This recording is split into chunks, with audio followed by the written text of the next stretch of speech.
Hello students, इस video में हम लोग पढ़ेंगे टाइप्स ऑफ केमिकल रिएक्शंस। तो टाइप्स ऑफ रिएक्शन में two types of reaction, combination reaction और डीकम्पोजिशन रिएक्शन का वीडियो मैं यूट्यूब पे अपलोड कर दिया हूँ। अगर जो नहीं देखा हो जाके देख लेना। इस वीडियो में हम लोग third type of chemical reaction पढ़ेंगे जिसका नाम है displacement reaction. Displacement reaction third type of chemical reaction पढ़ेंगे जिसका नाम है डिस्प्लेसमेंट रिएक्शन।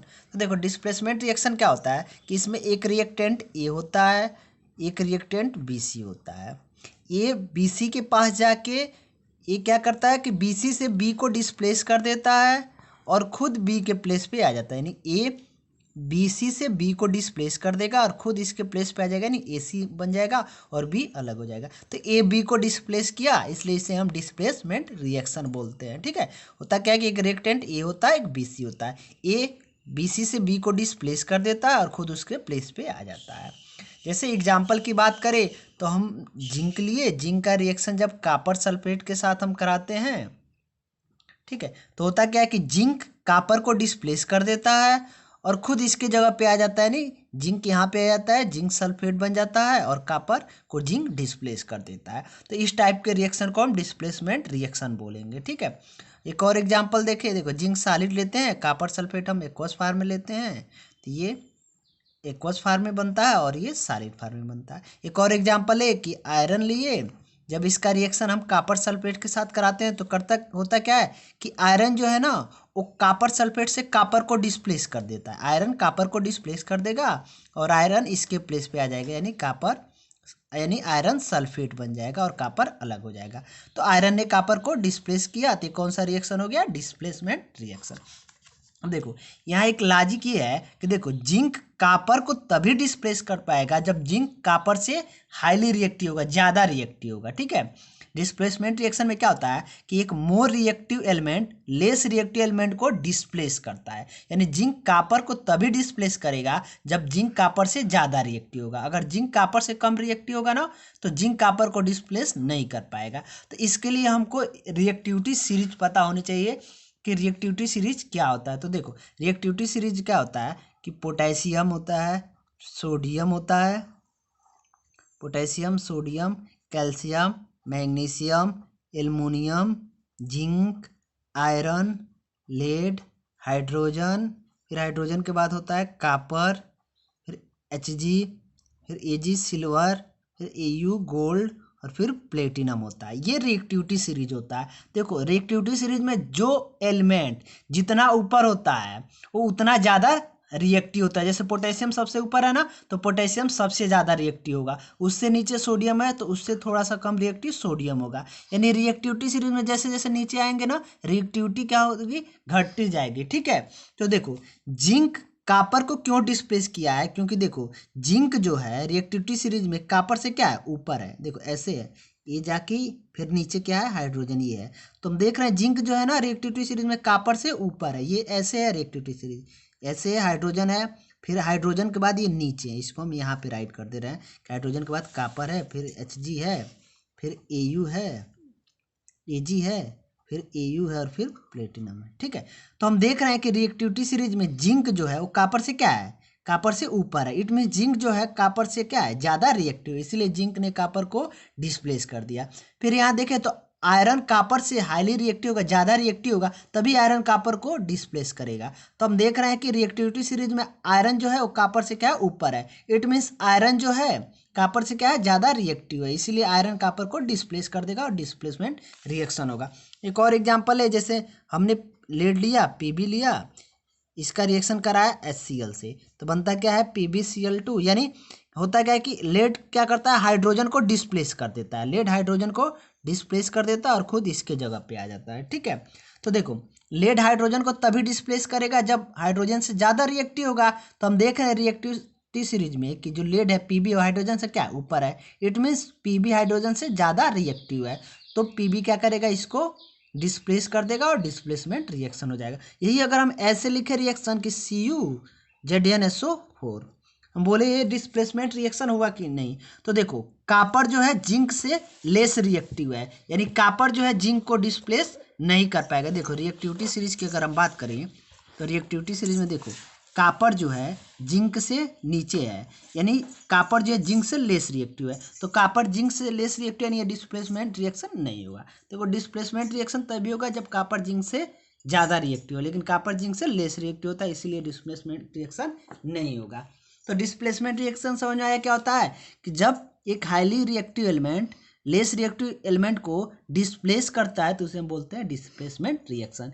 जैसे जिंक कॉपर को डिस्प्लेस कर दिया, आयरन यहाँ कॉपर को डिस्प्लेस कर दिया, लेड जो है हाइड्रोजन को डिस्प्लेस कर दिया, तो ये कौन सा रिएक्शन होगा, क्या, डिस्प्लेसमेंट रिएक्शन। फिर हम लोग नेक्स्ट टाइप का जो रिएक्शन पढ़ेंगे वो नेक्स्ट टाइप फिर अब हम नेक्स्ट टाइप का जो केमिकल रिएक्शन पढ़ेंगे वो हम लोग पढ़ेंगे double displacement reaction. Double displacement reaction, इसके पहले हम लोग पढ़े थे डिस्प्लेसमेंट रिएक्शन, अब हम लोग पढ़ेंगे डबल डिस्प्लेसमेंट रिएक्शन। देखो डबल डिस्प्लेसमेंट रिएक्शन में क्या होता है कि एक रिएक्टेंट ए बी होता है और एक रिएक्टेंट सी डी होता है। ए सी के साथ चला जाता है, ए सी हो जाता है, और बी डी के साथ चला जाता है, बी डी हो जाता है। ये इट मीन्स यहाँ रिएक्टेंट में आपस में रिएक्टेंट का इंटरचेंज होता है। जैसे देखो ए सी के पास गया, ए सी के प्लेस पे गया, ठीक है, ठीक है, ये इसके प्लेस पे गया और सी जो है इसके प्लेस पे है, ठीक है, इनका आपस में क्या होता है, इंटर चेंज होता है। तो इस टाइप के रिएक्शन को हम क्या कर बोलते हैं, डबल डिस्प्लेसमेंट रिएक्शन, ठीक है। देखो इसका अगर हम एग्जाम्पल देखें, ठीक है, देखो डबल डिस्प्लेसमेंट और सिंगल डिस्प्लेसमेंट में डिफरेंस क्या होता है कि सिंगल डिस्प्लेसमेंट में एक रिएक्टेंट ए होता है, दूसरा रिएक्टेंट बी सी होता है। ए बी को डिस्प्लेस कर देता है और सी के प्लेस पे, यहाँ देखो यहाँ एक ही बार डिस्प्लेस होता है, ए सिर्फ बी को डिस्प्लेस करता है। यहाँ पे होता क्या है कि ए डी को डिस्प्लेस करता है, देखो ए डी को डिस्प्लेस करेगा, यानी ए डी को डिस्प्लेस करके यहाँ पे आ जाएगा तो ए सी बन जाएगा, और डी ए को डिस्प्लेस करके यहाँ आ जाएगा तो बी डी बन जाएगा। यानी यहाँ पे आपस में इंटरचेंज होते हैं, ए डी के प्लेस पे चला गया और डी ए के प्लेस पे, तो ए डी के प्लेस पे गया तो ए सी बन गया और डी ए के प्लेस पे आया तो बी डी, यानी यहाँ पे दो बार डिस्प्लेसमेंट हो रहा है। देखो एक बार तो ए डी के पास जा रहा है और फिर डी बी के, तो यहाँ डबल डिस्प्लेसमेंट हो रहा है, इसलिए इसे डबल डिस्प्लेसमेंट रिएक्शन कहते हैं। और यहाँ पे सिर्फ एक बार डिस्प्लेस हो रहा है, केवल ए बी को डिस्प्लेस कर रहा है, बी अलग हो जा रहा है, बी ए के पास नहीं आ रहा है, तो इसे हम सिंगल डिस्प्लेसमेंट या डिस्प्लेसमेंट रिएक्शन बोलते हैं। तो डबल डिस्प्लेसमेंट का अगर हम एग्जाम्पल देखें तो एग्जाम्पल की बात करते हैं, एग्जाम्पल क्या होता है कि हम सोडियम सल्फेट लेते हैं Na2SO4, इसका रिएक्शन हम बेरियम क्लोराइड के साथ कराते हैं यानी BaCl2 से, तो हमारे पास प्रोडक्ट बनता है बेरियम सल्फेट BaSO4 और NaCl। अगर हम बैलेंस करें तो यहाँ पे 2 लगा देंगे, ठीक है। अब देखो यहाँ देखो देखो सोडियम क्या हुआ, ठीक है, सोडियम यहाँ क्लोरीन के पास आया, देखो सोडियम क्लोरीन के पास आया NaCl बना, और बेरियम यहाँ पे आया तो BaSO4 बना, दो बार डिस्प्लेसमेंट हुआ। एक बार सोडियम बेरियम को करके बेरियम के पास गया तो NaCl बना, और फिर बेरियम सोडियम के पास आया तो BaSO4 बना, तो दो बार डिस्प्लेसमेंट हो रहा है ना, तो इसे डबल डिस्प्लेसमेंट रिएक्शन बोलेंगे। या फिर डबल डिस्प्लेसमेंट रिएक्शन हम ऐसे ही बोलते हैं कि जब आयंस का आपस में एक्सचेंज होता है, ऐसा रिएक्शन जिसमें आयंस का एक्सचेंज होता है, उस रिएक्शन को हम डबल डिस्प्लेसमेंट रिएक्शन बोलते हैं। आयन का एक्सचेंज कैसे होता है, देखो हमको पता है सोडियम पे प्लस चार्ज होता है, सल्फेट पे माइनस चार्ज होता है, बेरियम पे प्लस चार्ज होता है और क्लोरीन पे माइनस चार्ज होता है। तो होता क्या है कि इसका पॉजिटिव इसके निगेटिव के साथ जाता है, देखो सोडियम पॉजिटिव क्लोरीन निगेटिव, तो ये पॉजिटिव निगेटिव के साथ गया NaCl बन गया, ठीक। फिर इसका फर्स्ट रिएक्टेंट का निगेटिव और सेकंड के पॉजिटिव के पास जाता है तो BaSO4, यानी आयंस का एक्सचेंज होता है, पॉजिटिव निगेटिव के पास जाता है और इसका निगेटिव इसके पॉजिटिव, यानी आयंस का आपस में एक्सचेंज होता है। इसीलिए जब भी आयंस का एक्सचेंज होता है तो उस रिएक्शन को हम डबल डिस्प्लेसमेंट रिएक्शन बोलते हैं, ठीक है। एक और एग्जाम्पल देखें, एक बात देखो, इस रिएक्शन में क्या होता है कि हमसे पूछता है कि इस रिएक्शन का ऑब्जर्वेशन बताओ, इस रिएक्शन का ऑब्जर्वेशन क्या होता है। तो ऑब्जर्वेशन ये होता है ना कि हम एक टेस्ट ट्यूब लेते हैं, ठीक है, इस टेस्ट ट्यूब में मान लो हमने सोडियम सल्फेट ले लिया और इसमें हम बेरियम क्लोराइड डिजॉल्व कर रहे हैं। तो जब सोडियम सल्फेट में बेरियम क्लोराइड या बेरियम क्लोराइड में सोडियम सल्फेट मिलाते हैं ना, तो यहाँ पे एक वाइट प्रेसिपिटेट बनता है, एक वाइट प्रेसिपिटेट बनता है। प्रेसिपिटेट मतलब क्या होता है कि यहाँ पे एक वाइट कलर का इनसॉल्युबल सॉलिड बनता है, ठीक है। इनसॉल्युबल सॉलिड मतलब ये सॉलिड जो है वाटर में डिजॉल्व नहीं होगा, ये नीचे बैठ जाएगा। ये जो यहाँ पे एक नीचे वाइट कलर का सॉलिड बन जाएगा जिसे हम वाइट प्रेसिपिटेट बोलते हैं। तो इस रिएक्शन में क्या होता है कि बेरियम सल्फेट का जो है ना एक वाइट प्रेसिपिटेट बनता है। प्रेसिपिटेट मतलब इनसॉल्युबल सॉलिड बनता है। ठीक है, ऐसे नीचे यहाँ पे वाइट कलर का सॉलिड बैठ जाएगा जिसे हम वाइट प्रेसिपिटेट बोलते हैं। ठीक है, तो इस रिएक्शन को हम प्रेसिपिटेशन रिएक्शन भी बोलते हैं। देखो प्रेसिपिटेशन रिएक्शन क्या होता है, ऐसा रिएक्शन जिसमें प्रेसिपिटेट बनता है उसे प्रेसिपिटेशन रिएक्शन बोलते हैं। तो हम देख रहे हैं इस रिएक्शन में वाइट प्रेसिपिटेट बन रहा है, यानी ये क्या कौन सा रिएक्शन हुआ, प्रेसिपिटेशन रिएक्शन हुआ। तो ये डबल डिस्प्लेसमेंट के अलावा प्रेसिपिटेशन रिएक्शन का भी एग्जाम्पल है।